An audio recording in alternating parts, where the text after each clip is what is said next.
Good evening. It is 7 p.m. The Board of Trustees of the LaPorte Independent School District is now convened. I wish to extend a warm welcome to everyone present. Every student's success is our number one priority.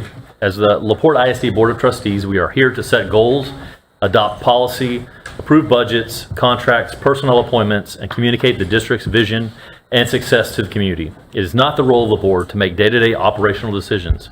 The management and day-to-day operations of the district are the responsibility of our superintendent. This is a public meeting of the Board of Trustees, not a meeting of the public. School board meetings are open to all who wish to attend and hear the matters discussed. Audience participation is limited to the patron presentation portion of the meeting. Board members may not respond to the public comment section. These proceedings may be recorded, and I respectfully ask that you please refrain from talking while others are speaking. Thank you for taking time this evening to join us for your interest in the LaPorte Independent School District. At this time, will you please stand for the Pledge of Allegiance?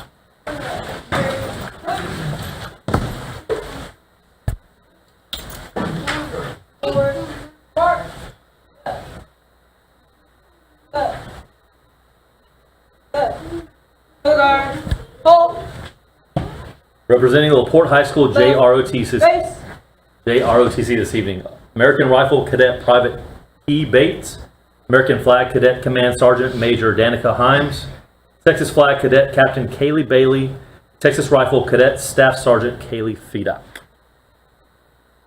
Join me in the U.S. Pledge. Present colors. Pledge allegiance to the flag of the United States of America and to the republic for which it stands, one nation, under God, indivisible, with liberty and justice for all.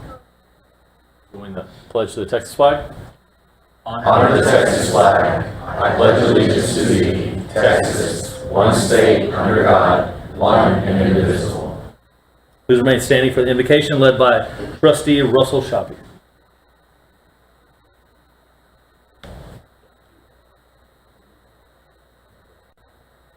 Please bow your heads.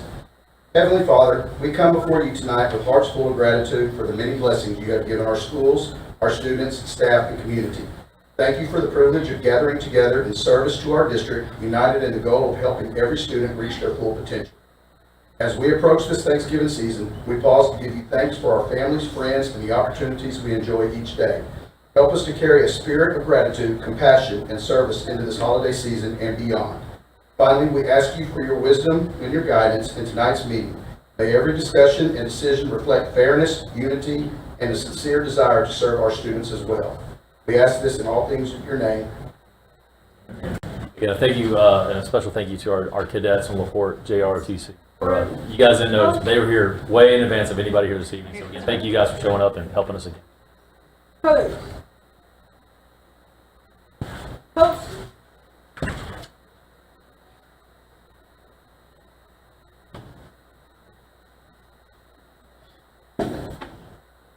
Ready. See.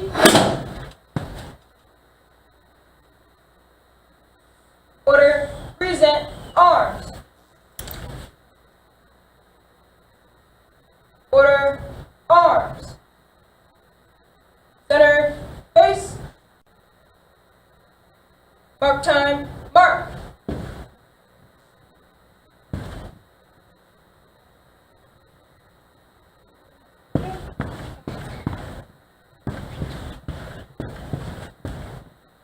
Forward. March.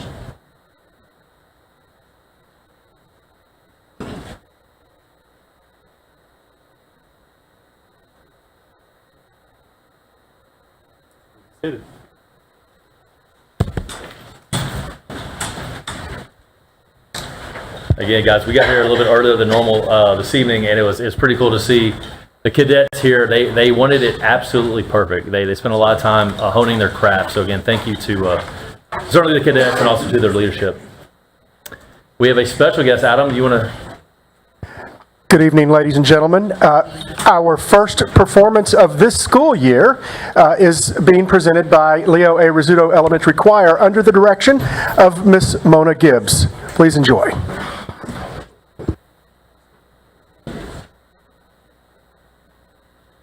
There you go.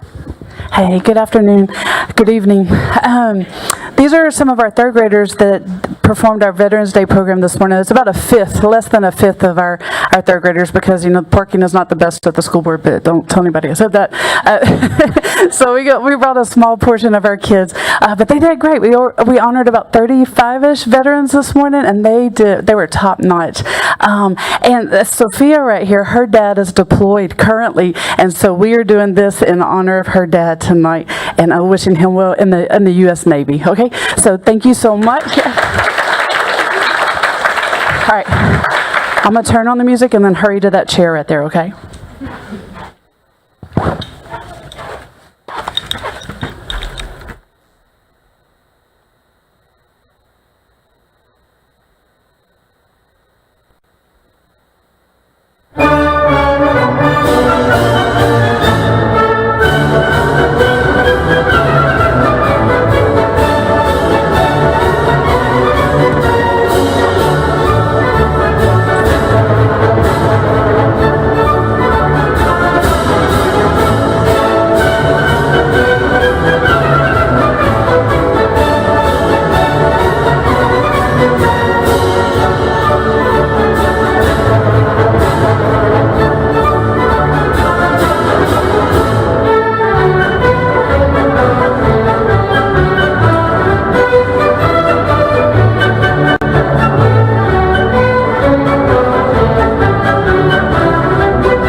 Yeah.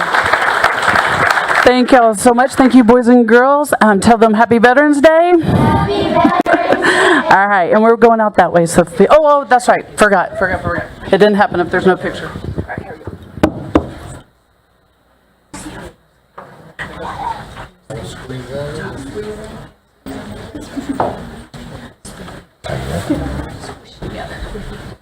My spot.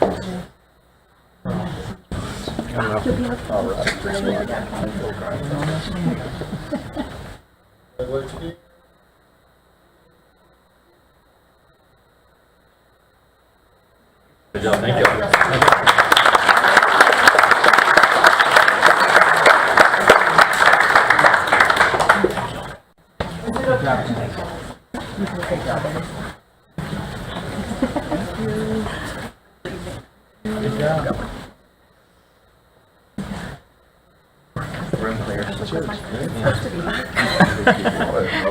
Really? Not enough parking for it.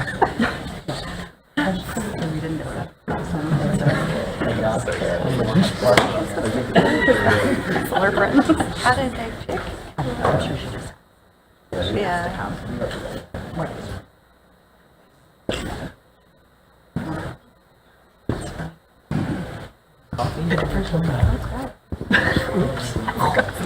Mama bear.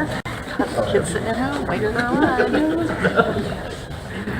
Ladies and gentlemen, sophomore Gianna Palomares recently represented LaPorte High School for her second time at the UIL State Cross Country Championships.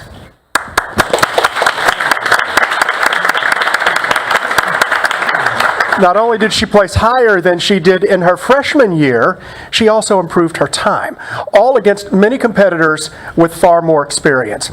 Gianna's dedication and consistent training throughout the season clearly paid off, showcasing her growth as both an athlete and a leader on the team, and we look forward to the next 2 years. Congratulations.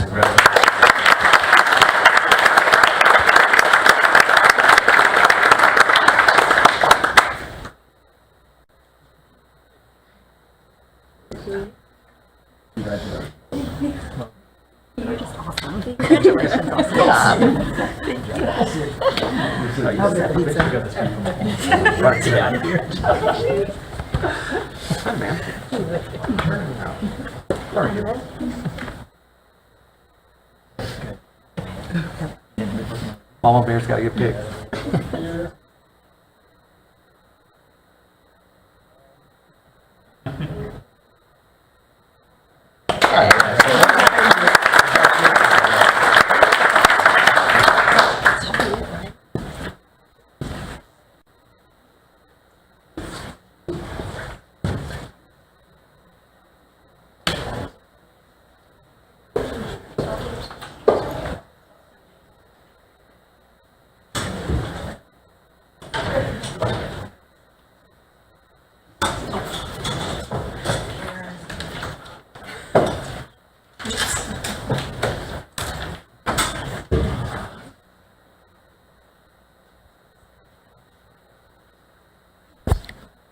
We now move to Section 5, Public Comments. The board will now hear those who wish to make comments and who have completed and returned the public comment participation request.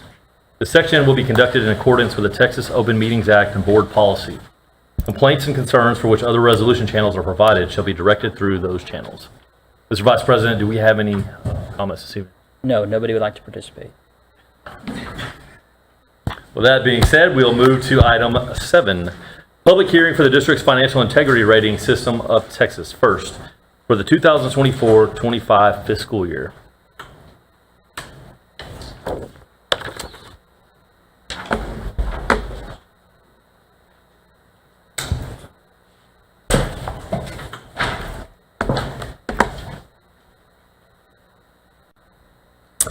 All right, good evening, Board of Trustees and Dr. Jackson.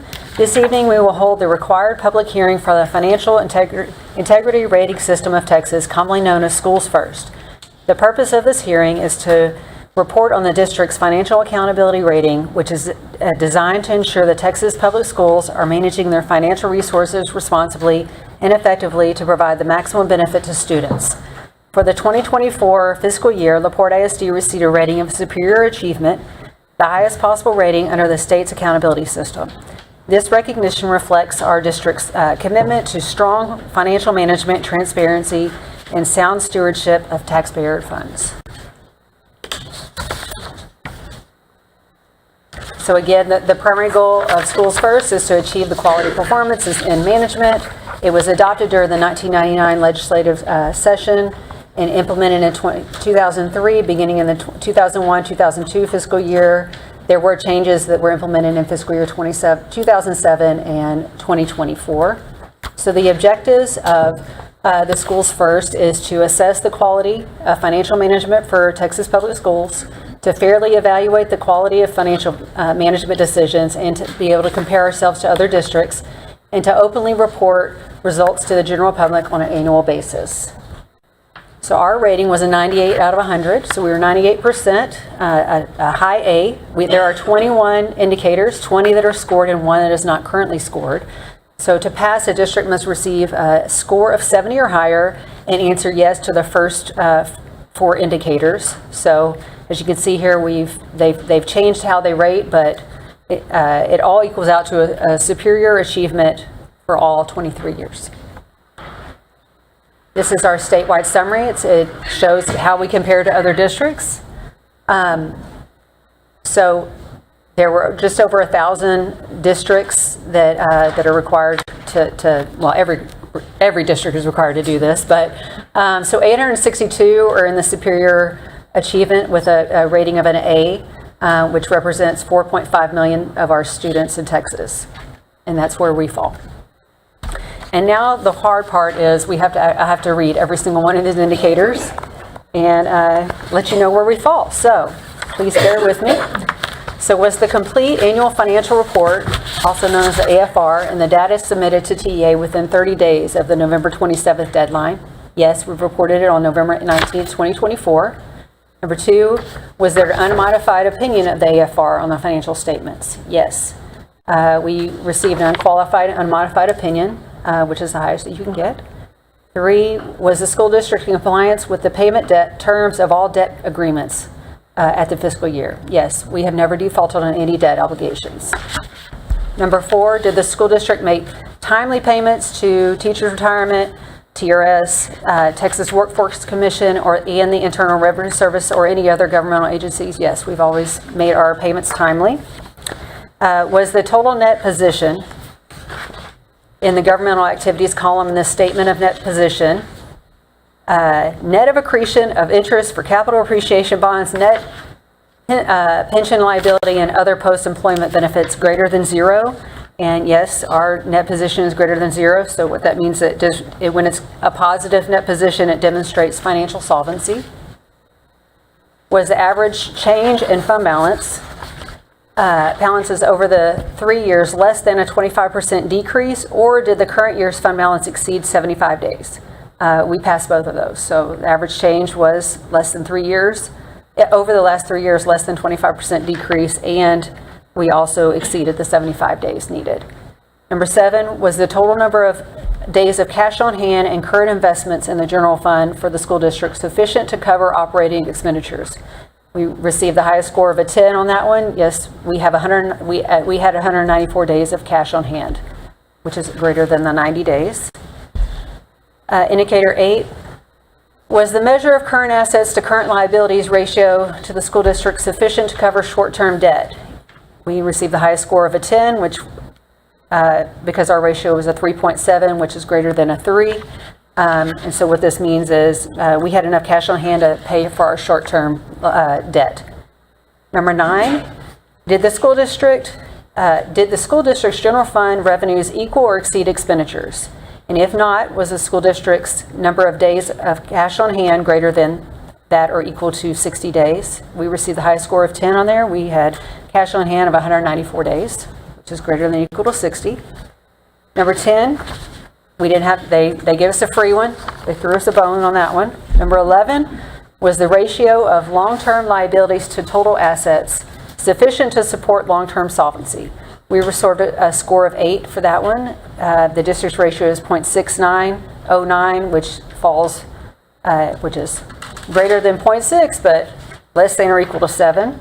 And pretty much what that one means is the long-term assets are worth more than the debt that we have.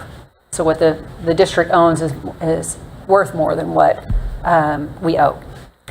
Number 12, what is the correlation between future debt payments, debt requirements, and the district's assessed property value? We scored the highest score of a 10.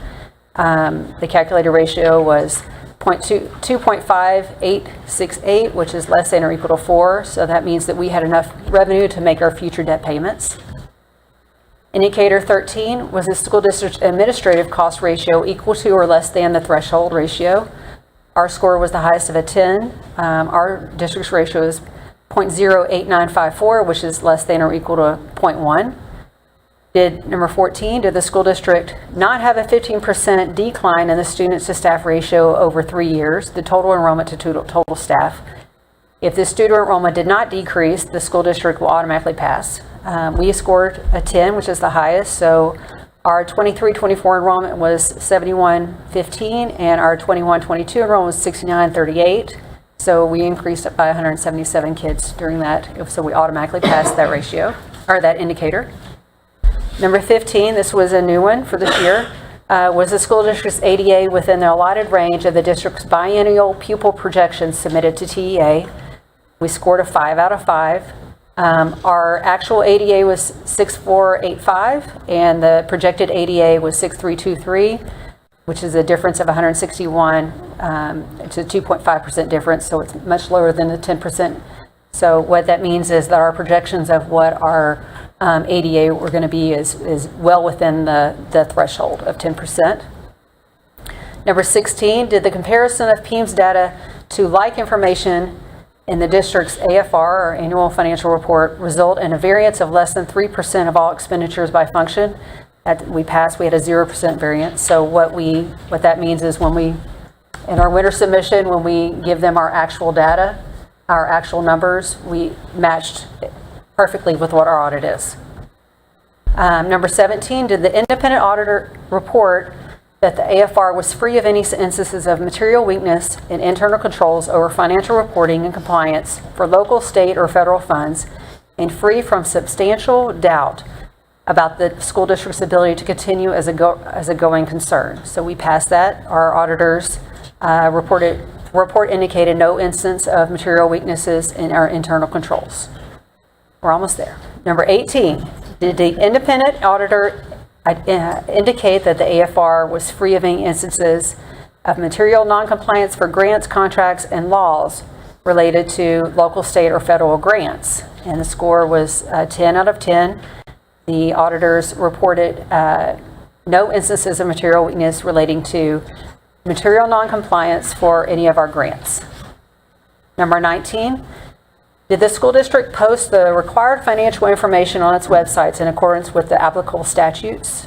Score of 5 out of 5. Porte ISD has posted all of our required financial information on its website. Number 20, did the school board members discuss the district's property values at a board meeting within 120 days before, I'm sorry, I just see a typo there, apologize for that. Before the district adopted its budget? Yes, we had conversations March, April, May, June. We discussed it. Every time we could, we discussed it.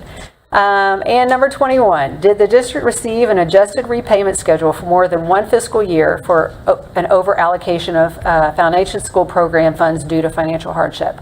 We passed that. We've never received an adjusted payment schedule due to a financial hardship. So the great news is that we scored a 98 out of 100 and achieved 23 years of school first rating superior achievement.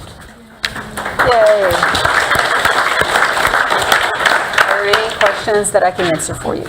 I'll just say this on behalf of the whole board. Thank you. I know this got to take an exceptional amount of work on behalf of you and your team. So again, I know we give you flack sometimes. I want to spend all the money all the time. I know that, but we do sincerely appreciate that you guys have the financial interest, the best financial interest on behalf of our district. And so thank you guys for all the hard work that goes into this. Thank you. For many years in a row. Thank you.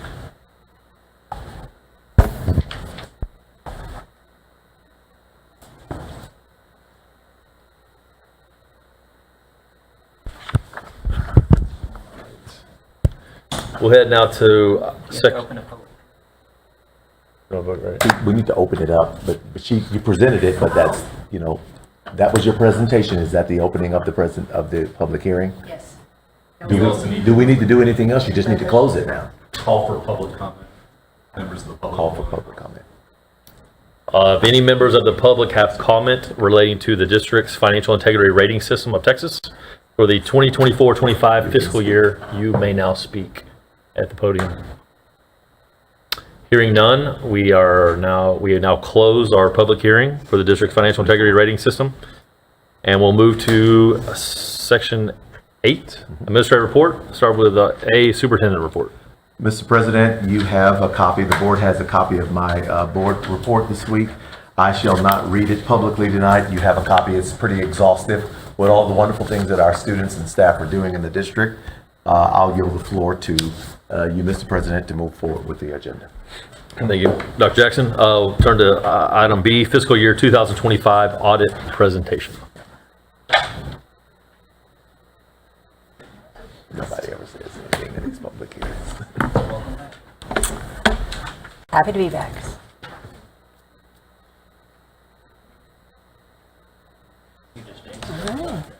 So, good evening again, Board of Trustees and Dr. Jackson. It's my pleasure to introduce our auditor, Patrick Simmons, who is an audit partner with Whitley Penn. Patrick has been with Whitley Penn since 2013 and specializes in governmental auditing. He and his team, based in Houston, work extensively with school districts and municipalities across the region. Whitley Penn currently audits more than 50 school districts statewide, representing approximately 25% of the Texas students' population. The firm has proudly served as Porte ISD's auditor for the past 4 years. And before I turn it over to Patrick, I would like to take a moment to publicly recognize George Crandall, our Director of Finance. He's all, what?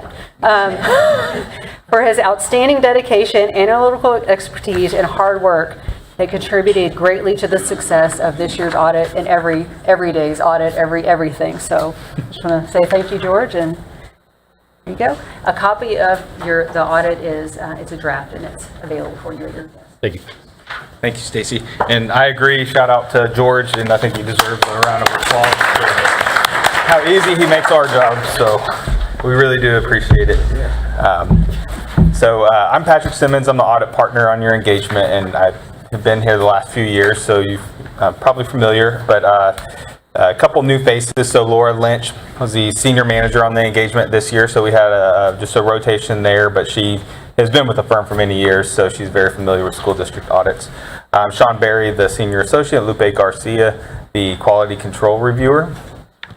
And the audit process starts in the summer. We come out, we test controls, meet with all your different departments, get an understanding of how things should work and if they're set up correctly, and whether or not we need to provide any comments for recommendations. We also do a lot of compliance testing on the single audit, federal single audit at that point. Then we come back after you close the year and we substantiate your balances and provide an opinion on the financial statements. So there's a few different types of opinions we can provide, and I'll just jump forward to the results. So happy to present an unmodified opinion on the financial statements. And then also there's a second report that goes along with this. It's the internal controls over compliance and on financial reporting. And so there's no findings to report there. Overall, a clean audit from that side. And then things did change a little bit this year. We do have a curveball thrown our way. So the report in front of you is not presented for your approval just yet, but it is in final draft format. So we don't expect it to change at all. Maybe some formatting or some minor things as we finalize it later. But we're not able to finalize the federal single audit report until the OMB issues the compliance supplement. And so this is a nationwide issue. But like I said, we've done the testing with the draft supplement that's out there. And so assuming that nothing really, I don't expect anything will change with the grants that we audited, we'll just be able to issue that final report when the time comes. And so you do have the final draft of both in one packet.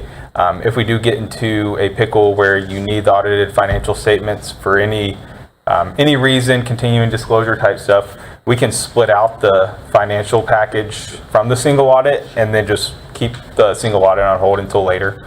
But we'll cross that bridge when we get there if we need to. You believe we'll have that before the end of the year? But before the end of... I sure hope so. I sure hope so. There's no indication whether or not with the shutdown and everything, definitely didn't make it any better. It was already running late before that. So I think it'll be done by the end of the year, but that's just my gut. Wishful thinking. Wishful thinking, of course.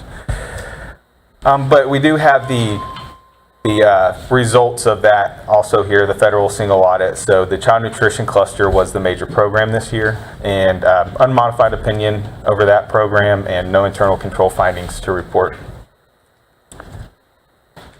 The statement of net position is accrual basis accounting, so it includes your capital assets, debt, and everything of that nature. And so I just highlight the bottom portion of this, your net position. And so your net investment in capital assets, basically your capital assets net of the related debt, that increased by about $10.5 million due to your bond projects and investing in new buildings and stadium and everything of that nature. And then your restricted net position, that's mostly your debt, restricted for debt service, so that decreased with paying down that debt this year.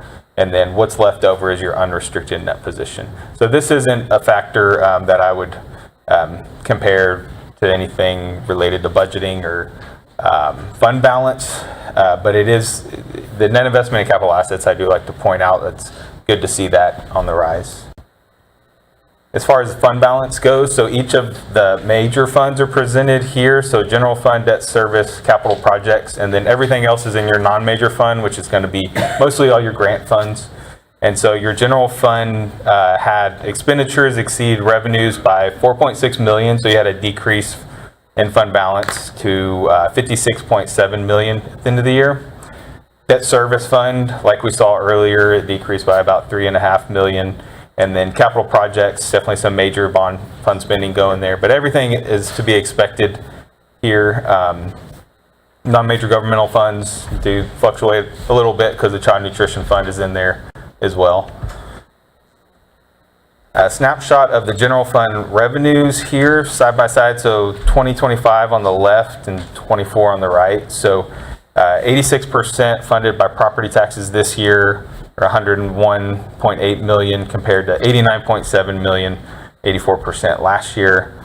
And then you can see that although you got more property taxes this year, this slideshow, I presented it in a different way, but I think it's helpful to see what portion is made up of your recapture. So 28% of your total expenditures in the general fund. So 2025 is that top graph there. And so it went up from 23% to 28%. So it makes up a much larger piece this year.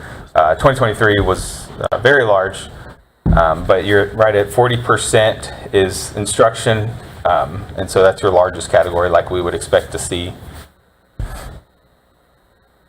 And then fund balance as a percentage of expenditures in the general fund. So I do apologize. I realized I didn't update that comment in the very bottom there on the 2024 year, but your 2025 year is at 40% of expenditures in fund balance, and that's about 140 days or so in fund balance, which is above the optimal level set by TEA of 90 days, 90 to 120 days. And then required communication. So we issue a letter that goes through this in detail, so I won't go too far into these. But nothing alarming. We did not identify any material misstatements that required correction. So that's definitely that doesn't happen at every audit. Definitely not. So that's great work by your team to make that happen. There's a new standard that was implemented this year, GASB 101, for compensated absences. So in the past, you would only book a liability for what employees were going to get paid if they left the district, but now you have to assess what's the likelihood they're going to take their leave before they leave the district. And so an additional liability came on the government-wide financial statements, and your finance department business office came up with the calculation, and we reviewed it, and it was reasonable. And so it is a fairly complex calculation to do this first year, and so kudos to your team for handling it from start to finish. With that said, I don't have anything else, but I'd be happy to take any questions. Thank you. Welcome. Any questions? Mr. Simmons, again, thank you for the, again, this is, I'll admit it, these numbers are way above my head, and I'm glad that we have much smarter people than myself, Mason, that are in charge of this. So again, we thank you guys. I know you guys have been a partner for a long time. So the board has no other questions. We again say thank you. We'll move on to the next item. All right, thank you all. Thank you, sir. All right, move to item C, the CTE Showcase.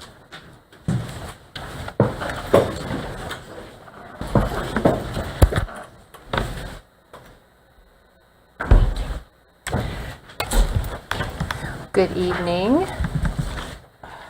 President Martin, Board of Trustees, Superintendent Jackson, I am delighted to provide you with some great news tonight. I do not know how to do this. Oh my gosh. Help me. Oh, Brad. Oh, yep. Because I don't know what to do. You do it. Anyway, I would like to introduce my CTE coordinator, Dr. Michelle Baker, and she is here to share with you some great things happening in our CTE programming. So I'll let her take it away. All right. Good evening, President Martin, Board of Trustees, and Superintendent Jackson. Thank you for allowing us to share some exciting career and technical education celebrations with you this evening. Because of your support, our CTE programs continue to grow in excellence and opportunity for students across LaPorte ISD. We're proud to announce that LaPorte ISD has been named a CTE District of Distinction by the Career and Technical Association of Texas. This recognition is awarded to districts that demonstrate innovation, strong alignment to workforce needs, and measurable student success. It's a reflection of our teachers' dedication, our students' hard work, and the district's commitment to preparing students who are career and college ready. And although I could talk to you about our amazing CTE programs for the rest of the evening, I feel it better that you hear from some of our outstanding students about the impact our CTE programs and participation in our career and technical student organizations have had on their lives and future opportunities. I would first like to introduce Senior Mr. Matthew Drillard. Come on, Matthew. Matthew is in our welding program, and he is also a member of our inaugural Texas High School Welding Series competition team. Good evening. My name is Matthew Drillard, and I'm a senior in my 4th year of the welding program. Over the past 4 years, welding has become more than just a class to me. It's become my passion and my future. I've had the opportunity to learn a wide range of welding skills and techniques, and I've earned my structural steel industry-based certification from the American Welding Society.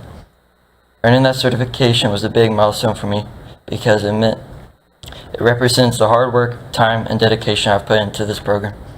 I'm also proud to be a part of the inaugural welding competition team. So far this year, I've competed twice, and each competition has pushed me to grow, not just as a welder, but also as a teammate and a problem solver. Representing our school and program in these competitions has been an amazing experience. After graduation, I plan to pursue a career in the welding. This program has shown me that I can turn something I truly enjoy into a lifelong career. I'm very grateful to my welding teachers for their guidance and encouragement. They've not only taught me technical skills, but also how to take pride in my work and always aim for excellence. Thank you for supporting programs like ours that give students real-world skills and open doors to the future careers. I'm proud to be a part of the program that's helped shape who I am today. That's outstanding.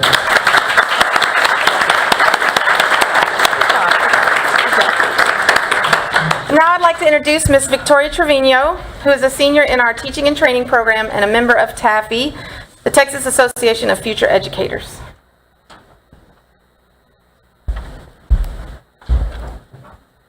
Good evening, my name is Victoria Trevino.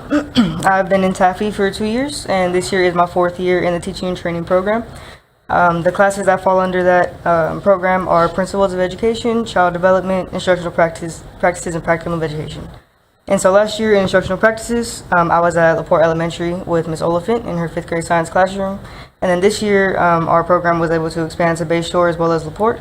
And so this year I'm at Bayshore Elementary and PE with Ms. Crawford with kindergarten and 1st grade.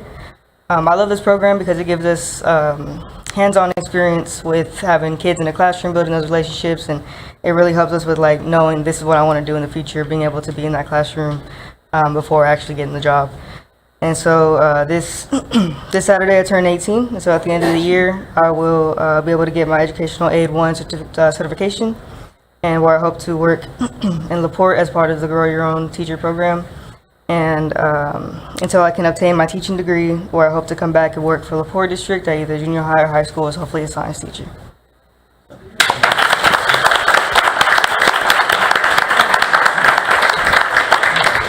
Finally, I would like to introduce Miss Everly King, who is a junior in our animal science program and a dedicated FFA member and officer.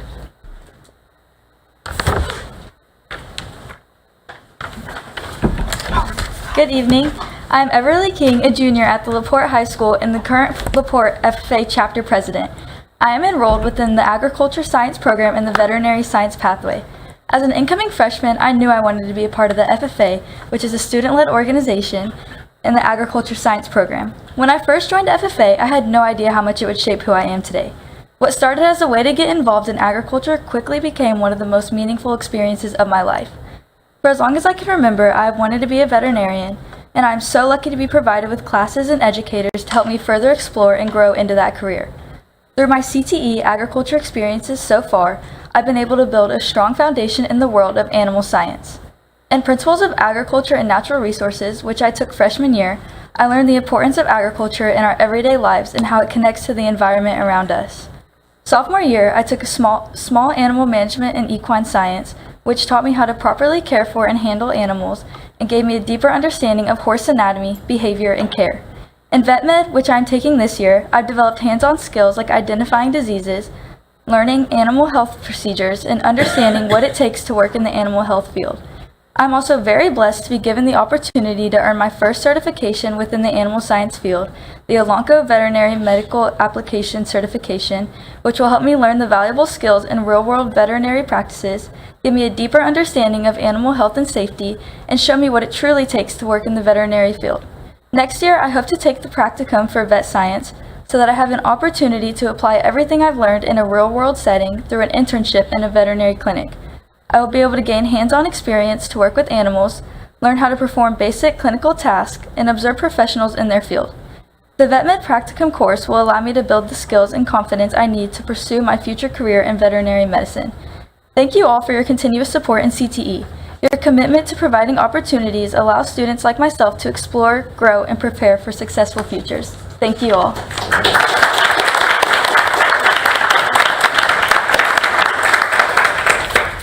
These students have demonstrated exceptional skill, leadership, and commitment in their programs and are great examples of how hands-on learning and real-world experiences can shape confident, capable young professionals.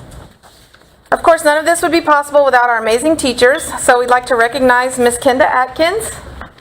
She's our education teacher and TAFE advisor, Mr. Brian Perkins, welding instructor, and our Texas High School Welding Series coach, and Ms. Erica Espedia, agriculture teacher and FFA advisor. Their leadership, creativity, and mentorship are the foundation of our students' success. Finally, we are excited to welcome some industry partners to our campus later this week for a tour of our CTE facilities on Thursday, November 13th at 9:30. Partners will receive a program brochure like the one that you have in front of you. And this event is going to give local businesses and industry representatives the chance to see our programs in action, meet our students, and explore future partnerships. Strengthening these community connections is key to keeping our programs aligned with real-world needs and opportunities. So thank you again for your continued support of career and technical education in LaPorte ISD. We are proud to represent our district as a CTE District of Distinction and even prouder of the teachers, students, and partners who make it possible. Together, we're preparing Bulldogs for success in the classroom, in the workplace, and in life. Thank you.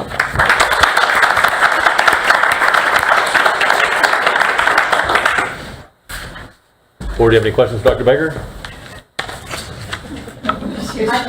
I just have a statement. With our welding students, last year they did create our trophies for the LaPorte Education Foundation golf tournament. They were and that awesome. was such an amazing success for us. We were really reaching out to them for that again this year. And I just am super excited to see in the brochure here the roses that I bought at the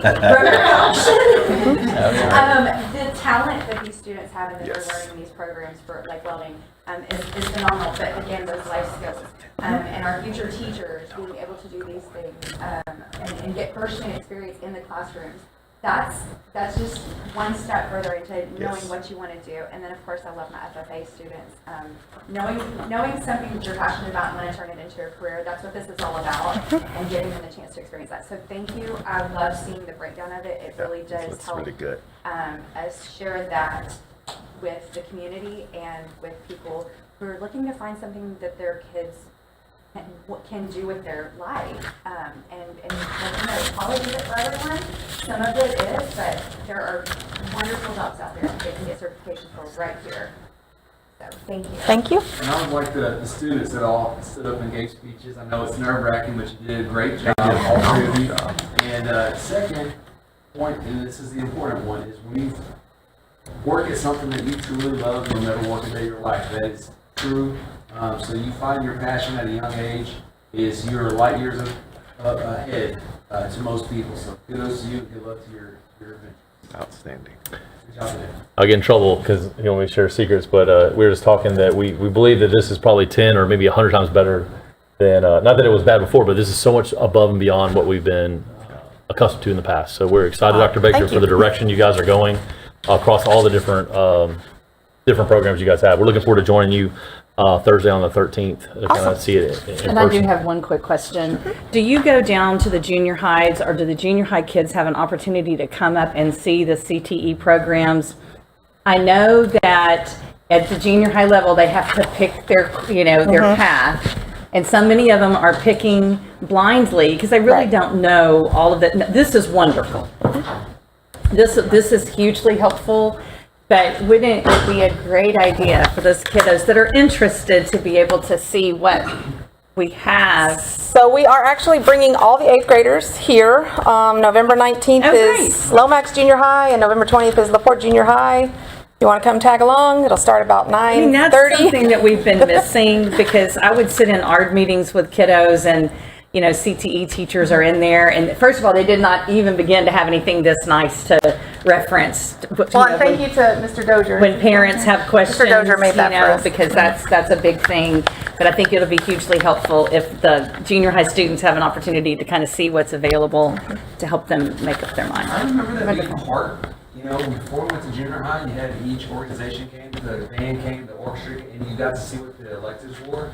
And I think that's really, really important because we like to see things. I think the kids, would be a good draw. So I'm glad we're doing that. Yeah, I think that's wonderful.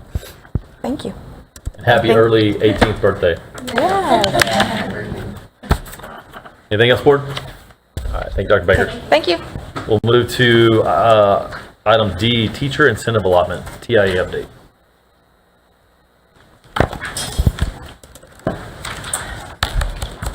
Good evening again. I am delighted to be able to talk a little bit tonight about our teacher incentive allotment work. I'm going to try to figure out how to operate this. There we go. You've been hearing a lot of conversation about the TIA, or the teacher incentive allotment, and we have been working on this work for our teachers for the last 3 years, and so I want to provide you with a quick update as to where we are. But first, I want to introduce our leadership team. This project has been a ginormous undertaking for our district over the last 3 years. And so helping to lead this initiative is Paula Jackson, Executive Director of Human Resources, Renee Meyer, Director of Human Resources, Dr. Amanda Smith, Director of Research Accountability and Federal Programs, and Justin Bedford, Coordinator of Data Analytics. And I would be remiss if I did not also mention that the initial group of leadership that started this back in 2023 was also a great part of that. So I don't know if anybody in the audience was part of that work. If you could just kind of raise your hand, and thank you for your early leadership with that. This has been a collective effort for sure to get us to this place. So, what is TIA? TIA is by definition a Texas initiative to reward highly effective teachers with significant financial incentives, providing a pathway to a six-figure salary. You've heard a lot about that, I'm sure.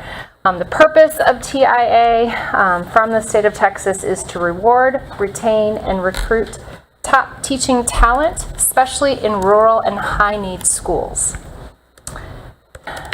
The teacher designations that come from TIA are 3, a recognized teacher, exemplary teacher, and master teacher. You'll notice that the top 33% of our teaching cadre are to be recognized, 20% exemplary, and the top 5% should earn a master's designation according to TEA.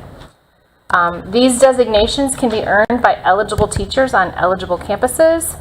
Teachers who are nationally board certified can also earn a recognized designation through TIA. So there are two paths, according to TEA, there are two paths that teachers can choose to be on the TIA designation. One, as I've just mentioned, is National Board Certification, which is a national program. So if a teacher searches out that certification and receives it, they would earn a recognized designation. Or the local designation system that is determined by our district. And so that is what we're going to talk most about today, is our local designation system.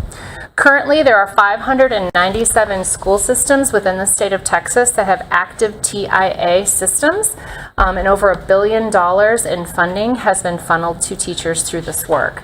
What I also can tell you is that there are over 800 that are in progress, like we are, so that brings the total to a great number of districts that will start beginning to serve teachers and provide these allotments. So we talked briefly about path number 1, National Board Certification. This is open to any teacher anywhere. This is directed by the nation and the National Board Certification system. Teachers, it's a very rigorous program for teachers to pursue this certification. And once you have it, it's nationally recognized versus a state certification. And then teachers who earn this national certification can earn a recognized designation through TIA just by having that certification. Local designation systems are created locally, and they are required to have at least 2 components to their makeup. One is the T-test evaluation, teachers, and the other is a student growth measure. So a way that we look at student assessment data and determine whether students have grown through the year within that teacher's, under that teacher's supervision. So when we talk about component number 1 with T-test evaluation, the final scores for designation are based on the summative evaluation of teachers, which is made up of at least 1 45-minute observation and at least 4 walkthroughs here in LaPorte. The summation then of those scores are only calculated for domains 2 and 3 as part of that T-test calculation. TEA requires that scores in domains 2 and 3 be at a minimum of proficient for all of those domains in order to be eligible for a designation. That's not a LaPorte decision, that is a TEA decision. Component number 2 of our designation system is the student growth measure, looking at how students are achieving in the classroom. TEA requires that our system create a model that is based on a pre and a post test, and that there is an ability to calculate student growth in a measurable way. In LaPorte ISD, for our first group of teachers, we have done this using STAR, which is a very easy way to do it. STAR assessments are already pre and post. We look at the prior year for some of these subjects and then the current year, and then STAR will automatically create that transition table and provide us a growth measure. So that is the group that we are working with this first cohort. This is just an example of what that transition table looks like. So you can see that if a student on the left was at low approaches on the prior year STAR, they would need to perform at high approaches on the next year's STAR in order to earn that single point for that to be considered a growth. When you take the data from T-tests and student growth measures, you'll see that this designation chart indicates what that could determine or what that could translate to for designation levels. So you'll see that recognized is about the top 33% of teachers in the state of Texas. That means that teacher observation must be at 3.7 or 74% of all possible points, and student growth must be at a minimum of 55% to meet or exceed. For exemplary, that needs to be at a 78% for T-test and a 60% for student growth. And for a mastery level teacher, that needs to be 90% of T-test possible points in domains 2 and 3 and 70% of students meeting growth for that pre-post test observation.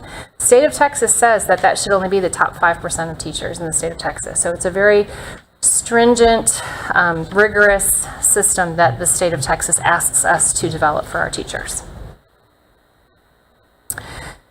In our local designation system, it was important to our early committee to talk about attendance and teacher attendance as part of our requirements for our teacher designations. We recognize that teacher attendance affects student outcomes, and so the early committee determined that Our teachers not miss more than 15 contract days during the year to be recommended for a designation. Certain types of absences are held harmless. Things like military leave, FMLA, jury duty bereavement, and workman's comp can be excluded from that requirement. When you think about the annual funding that is tied to TIA, this is all determined by the state of Texas. This is not anything that LaPorte ISD calculates with Stacy. It's based solely on the designations that are provided at each campus. It's based on individual campuses' state of ruralness, so for us that doesn't count, and then the campus's socioeconomic level. So a combination of, it's a formula, a combination of the number of children at that campus who are at risk and a number of children that are considered of low socioeconomic status.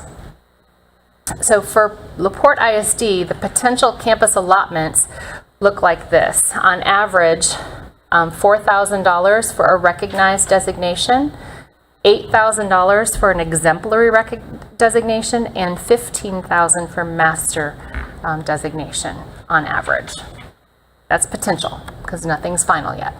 Okay? And that's all calculated by the state of Texas. And what we also know is that each year, as our demographic data for each campus is reported to the state, these calculations can adjust. They can fluctuate slightly depending on your campus makeup. But it is based on the campus that you are serving and how that allotment will be calculated for you. One of the things that we are required to do as part of this work is determine which teachers are going to be included in as we build our systems. So we are asked to consider teacher categories. A category of teacher is based on all those teachers having the same observation rubric, and so for us, all of our teachers are using the T-test rubric. It also means that the teachers will be, their students will be calculating growth in the same way. So that's basically using the same pre and post-test assessments and or growth measures. So for our first group of teachers, everyone is using the STAR transition table. That is the same methodology, and so all of those teachers, no matter the subject, because the methodology of the student growth calculation is the same, they are all in the same category in that first group. Okay. So, the eligible teaching assignments for our first cohort, and I want to remind you that we started this process in 2023, so it's been a minute. But the initial group of eligible teachers falls into Category A, and as I mentioned, they are all based on STAR assessments. We felt like that was the most reliable bit of data in terms of calculating student growth as we learned how to develop these systems. So for us, our first cohort of teachers are teaching assignments in 4 through 8 RLA, 4 through 8 math, English 1, English 2, and Algebra 1. All of those subjects have the pre-post test methodology, as I mentioned, with STAR growth already being calculated. So, where are we in this whole process? If you take a look at this continuum, you'll see that in April of 2024, we spent all of 23 planning and developing with our partnership with Region 18 and our technical service assistance from them to articulate our application and develop our system. We submitted our application of April 2024 and received notification that our application was approved. Then 2024-2025 became our data capture year for this first group of teachers. So all of last year we were collecting that data for those teachers. We submitted data for this group of teachers in October of 2025, and so this is where we are right now, waiting for our final system approval. I want to make sure that we understand that before our district is certified, if you will, to distribute any funding through TIA, we must first prove that the system that we have developed is a valid system and meeting with the state's criteria for TIA. So right now we have submitted our data, we have provided our application, and we are waiting for TEA to say that we are approved and ready to start providing allotments for our teachers. We have worked very closely with our technical service providers to analyze our data, to evaluate our data in every kind of way you can, and we feel very confident that our data is very strong and that we anticipate an approval of our system in February. So right now that means that in our first group of teachers, we have submitted data for 86 eligible teachers this last year. In 2025 of October, we submitted that data, as I just mentioned. October 31st, we provided all 86 of these teachers with a teacher scorecard through our Human Resources Department and our Talent Ed records. So the teachers all received information on what their formal T-test data was and what their student growth data was, so that they could know what was submitted on their behalf to TEA. And as I mentioned, we anticipate our designation system will be approved in February of 2026, and then we will move forward from there in terms of our next steps, in terms of how we would pay out the allocations that TEA provides. Now we are in also now cohort 2. So we have finished the initial process for our first cohort, and this year we are looking to provide for a different group of teachers. We submitted an application last April of 2025, and we are including 4 more categories of teachers. If you remember, a category of teacher is under the same evaluation instrument, so all of them are under T-test, but then also calculating growth measure in the same way. So as you can imagine, as we move through different grade levels and subjects, different growth measure calculations based on different assessments come into play. So it gets increasingly more complex the more categories of teachers that we provide. And it's important to note that each category of teacher represents a system. So it's important to note that in the 2025-26 school year, or cohort 2, we are asking TEA to bless 4 systems for us, whereas last year, or this current system, we're asking for 1 validation. Does that make sense to everybody? So for cohort 2, we have teacher category B, where we're looking at pre-K, kinder, and grades 1 through 3 RLA teachers. We are also category C, grades 1 through 3 math teachers. Category D, grades 5th through 8 science, grade 8 social studies, U.S. history, and biology 1. Those are all the remaining STAR tested subjects. And category E, which will be all of our special education inclusion teachers that fall into any of the other eligibility areas. So where are we with cohort 2? Cohort 2, teacher categories B through E, we have submitted our application in April of 2025, and we are currently in data capture. So we are hoping that that data submission will happen, well, it will happen in October of 2026, and then we will be waiting for approval of those 4 systems for February of 2027. So that means, and we anticipate that there are going to be close to over 200 teachers eligible in this second cohort of our TIA system, which is pretty exciting. We have completed all of our BOY, or beginning of the year pre-assessments, as part of that data collection. Remember that the system is based on pre and post-test and measuring growth between the two.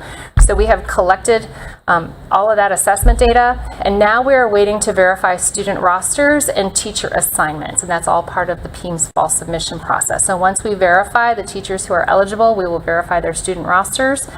And then we will do that again in February. So part of the designation system means that students must be on your roster both in the fall and in the winter to count for your student growth calculation. So if a child is on your roster in the fall but not on your roster in the winter, they would not count for your student growth, and vice versa. So how is that going to be impacted by schedule changes at the high school level? That's a tough one. Yep. It can. And so we're trying to be very cautious about schedule changes when we are looking at teachers who are eligible for TIA, and making sure that we try as hard as we can to allow students to remain consistent with their schedules as all possible. Yes. Yep. Right. Okay. Yeah. Trying very hard. In May of 2026, we will complete those post-tests for this cohort 2. August of 2026, next fall, we will submit scorecards for all of these teachers and let them know what their T-test data and their student growth calculations are, and then we will await that initial data submission in the fall. So what does that look like for us in terms of recursive cycles? You'll see in 24-25, cohort 1 was all initial designation work. So teacher category A, we had the initial system application, initial data collection, and initial system approval, which is what we're waiting on right now. In the 25-26 school year, we move into cohort 2. We are going to continue that initial work for categories B through E teachers, so those additional 4 systems. But then what we also will do is anybody that is in the category A teacher who was not included last year, so maybe they are new to that subject, maybe they're new to our district, they will be in data capture. We will collect their information and we'll resubmit them in the spring as well. And anybody who was in the assignment and stays in the assignment, it will always be a reevaluation of your data, meaning if you were not designated, you have the opportunity next year to designate again.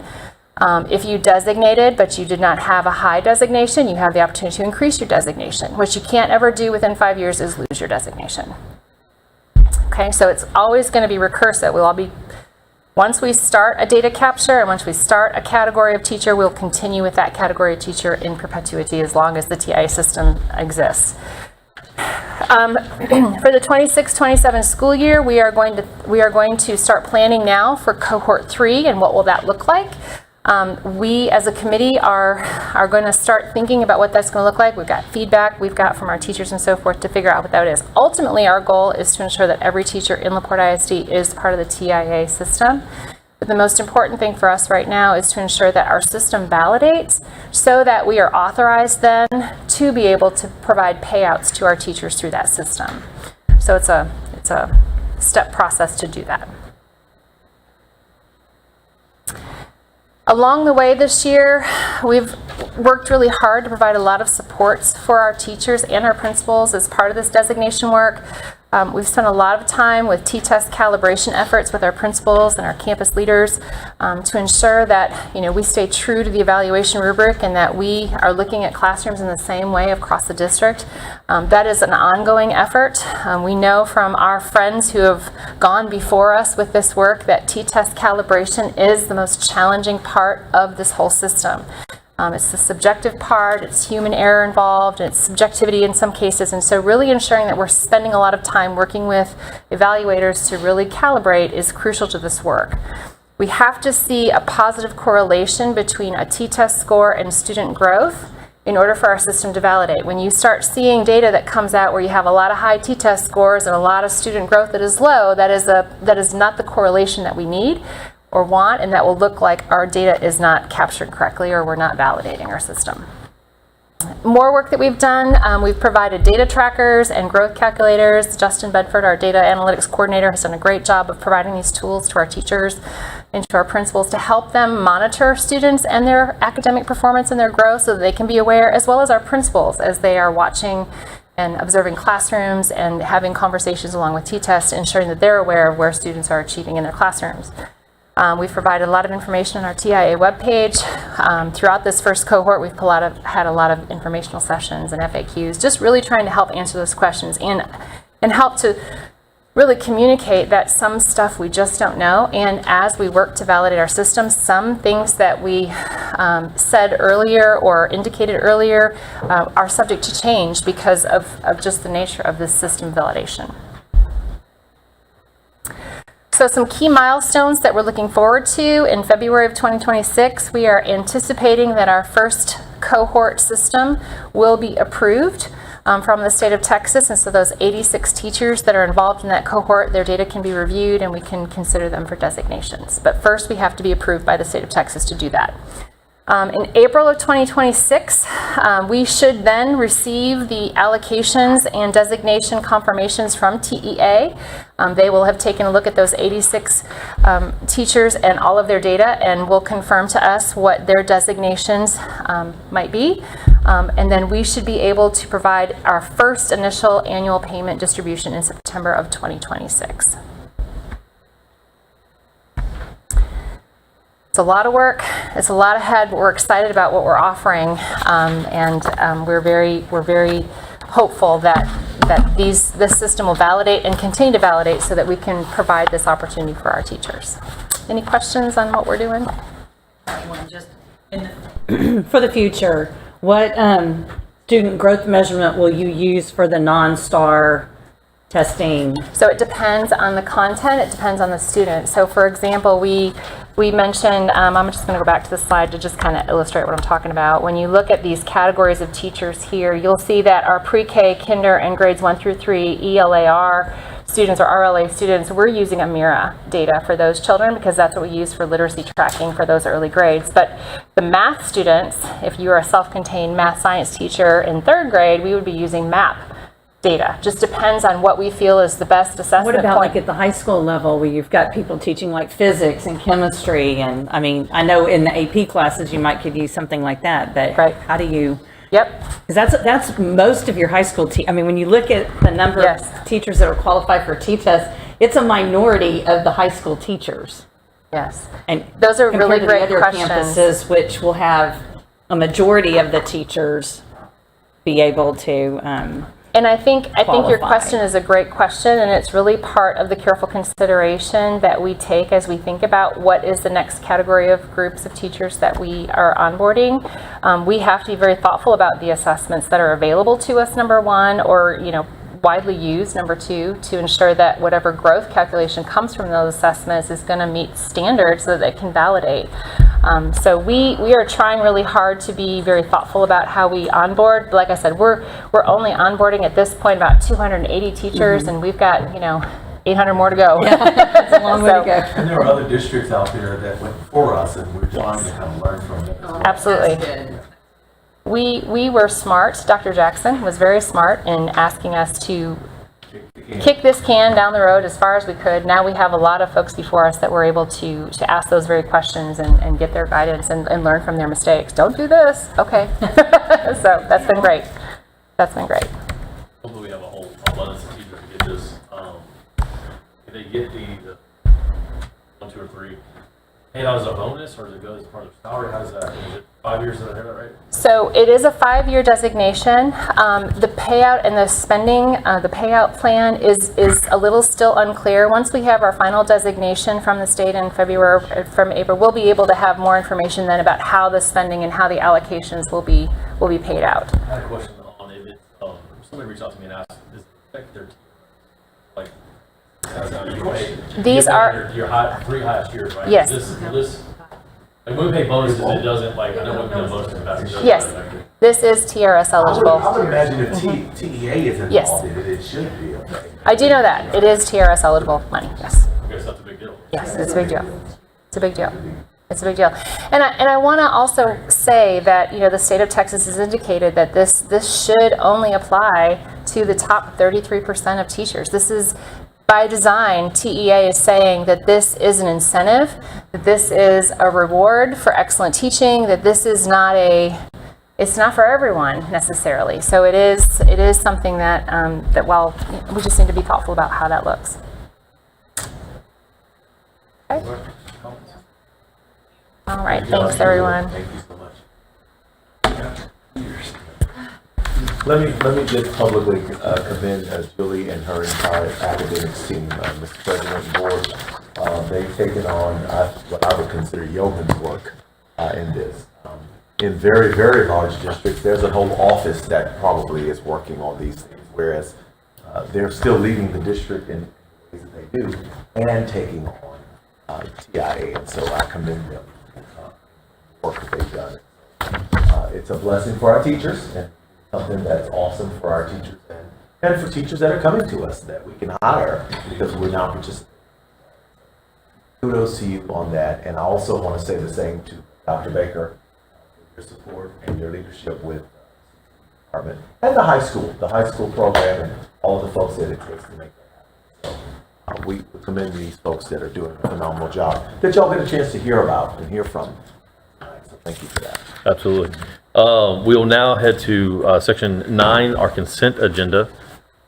Go through the list. A, determine and approve any consent agenda items. B, approve board meeting minutes. 1, regular board meeting minutes, October 14th, 2025. C, receive principals' reports. 1, Early Childhood Center. 2, Bayshore Elementary. 3, College Park Elementary. 4, Heritage Elementary. 5, Jenny Reed Elementary. 6, LaPorte Elementary. 7, Leo A. Rizzuto Elementary. 8, Lomax Elementary. 9, James H. Baker, 6th grade campus. 10, LaPorte Junior High. 11, Lomax Junior High. 12, LaPorte High School. And 13, Academy of Ella DeWalt High School. D, receive financial reports for September 2025. E, receive human resource report. F, receive quarterly investment report. G, approve budget amendment. H, approve employment of professional staff. I, approve resale of tax foreclosure property described as lots 18 and 19, block 88, Bayfront addition, an addition in Harris County, Texas, according to the plat thereof recorded in volume 1, page 27, map records of Harris County, Texas, account number 006-178-088-0018, And J, adopt a resolution number 2025-13 for committed fund balance. Pull J. Pull J. Mr. Vice President, will you please read back the consent items as read? Yep. A, B, C, D, E, F, G, H, I. Board, I seek a motion for approval. Second. Motion by trustee Shoppe and second by trustee Hanks. Please vote.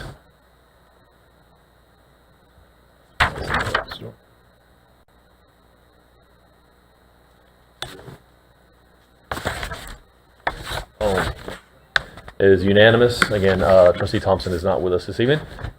We will now move to, actually, item J, adopt a resolution number 2025-13 for committed fund balance. Mr. Vice President, you have a question? Stacy, can you just kind of high level go over, I should have asked about this before, sorry. About, hang on, pull it up, hang on. Like I said, other special revenue, 4.5 million committed to student achievement and safety. Can you kind of give some examples of what student achievement and safety is? So in your board book, in your audit, I'm just gonna, so what this is it's all the, when Patrick was up here talking, it was all the total non-governmental funds. So all of our grants, all of our student activity funds and those type of funds. So their fund balances altogether is about $4.5 million. Well, it can only be spent on that. So that's why we committed to it. So when it says student achievement and safety, it's all of the grants, all of the activity funds. Does that cover that? Okay. Any That other was it, questions? sorry. Any other questions? If not, I seek a motion. So moved. We have a motion by trustee Paris and a second by trustee Shoppe. All those in favor, please vote.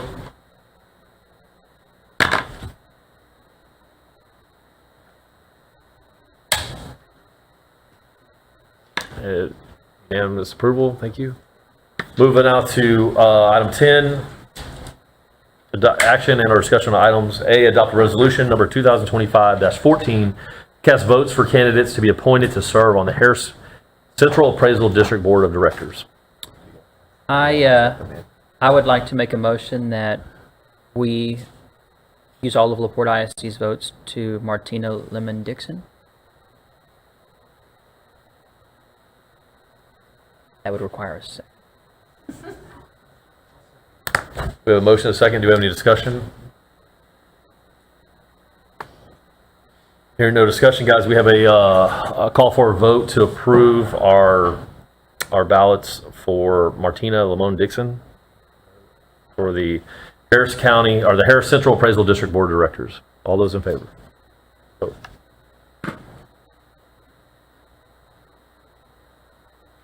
All right, carries. Thank you. Move now to item 11, action on closed session items, of which we have none. Item 12, closing comments of the Board of Trustees and Superintendent. Again, it's a reminder, you can discuss attendance of recent district and community events, announcement of upcoming district and community events, or outstanding performance by district staff and students. We will start with Mrs. Hall. Russell got on me that I go with him every time, so. That's why you were giving me that look. It's your turn. Yeah. Well, of course, I want to congratulate our band for an outstanding performance at the state competition. Well, I didn't get to go. We were able to see it on video, and it was phenomenal. I can't imagine what the other bands must have looked like that ours didn't get to advance any further, because I really thought we were superior. But also, congratulations to the football team for making it to the next round, into the playoffs, and volleyball, cross country. We're doing really well. And I really want to say how excited I am to see our CTE program become a little more sexy, as we call it. The kids, like, it's really like exciting. It's something that kids want to do. I think it's something that we've needed in LaPorte for a long time. So I'm super excited to see that we've actually really are moving in that direction, and it's a great trajectory. And I want to thank all of the veterans for your service. I'm still laughing at sexy CTE, but that's what she just said. Oh. It's just a term that we I use missed in aerospace. It's like, that's a really sexy idea. Sorry. Anyways, I was. What people want to do. I was honored to go watch the band in San Antonio. They did a great job, and the other bands before them that I watched did a great job as well. But of course, I think LaPorte stood out a little bit in that, and so they did a great job. 35 years, first time going to state. It's pretty impressive. I'm very proud of our football team, and I really want to thank all the staff members who work on those Friday night games and all the other games, volleyball games, whether it's maintenance staff or working in IT, video production, custodians, ticket takers. We appreciate it. You know, it really can't go on without all those people that work those overtime hours. Appreciate that. That's all I got. Mrs. Carter.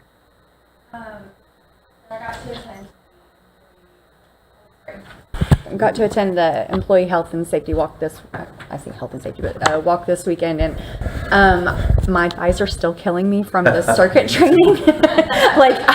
My kids were like, "Mom, I could not go up the stairs." But I want to give a shout out to the students who ran those stations, because I loved the way that they were trying to encourage the adults to do things. I don't know how many of you did it, and they said, you don't have to do it all the way, but I encourage you to try. I kept hearing, I encourage you to try, and I was just like, I love that. I'm going to use that. So I learned something from a student on something I'd like to do. And then I also want to give a shout out to all the students who have been volunteering, whether it be athletes who have gone and helped at breakfasts for some of the campuses, elementary level, or other volunteer opportunities that they've had.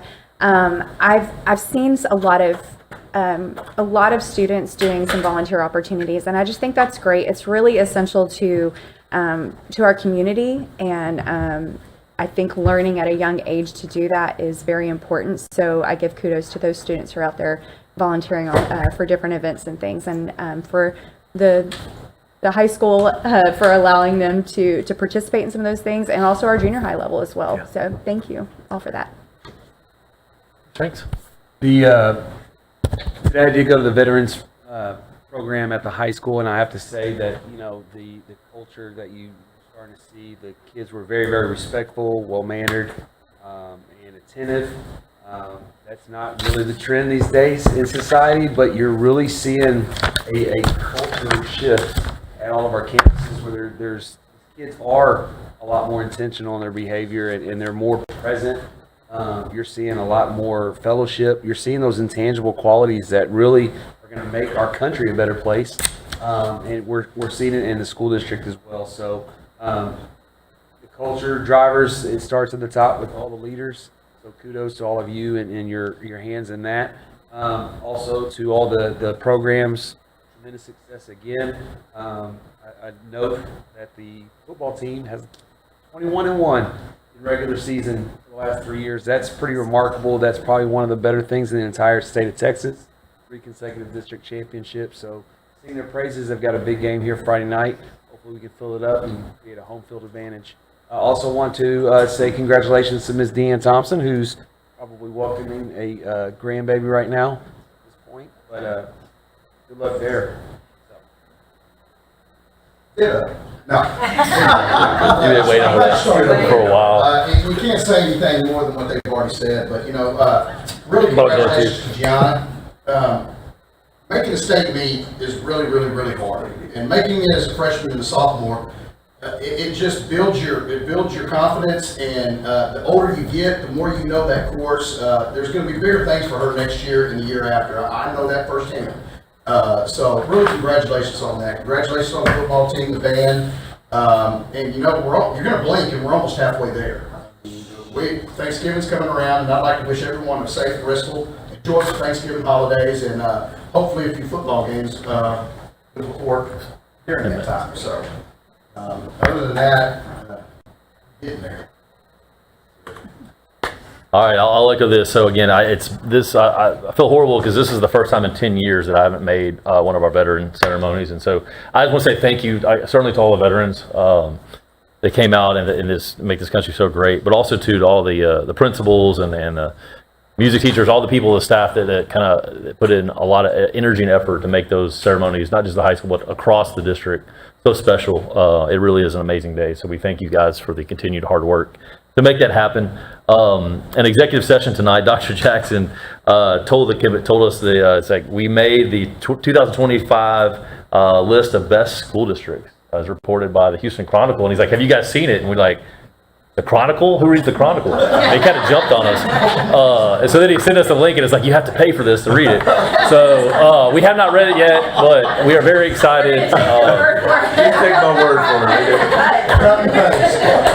I know, still think. Screenshot it. But on all jokes aside, very importantly, we were notified that in certain categories, our metrics, we exceeded our neighbors down the street. And so again, that's always a great day to be a Bulldog when you're beating your neighbor. But again, it just kind of shows again all the commitment and hard work you guys are pouring back into this district to make those kind of things happen.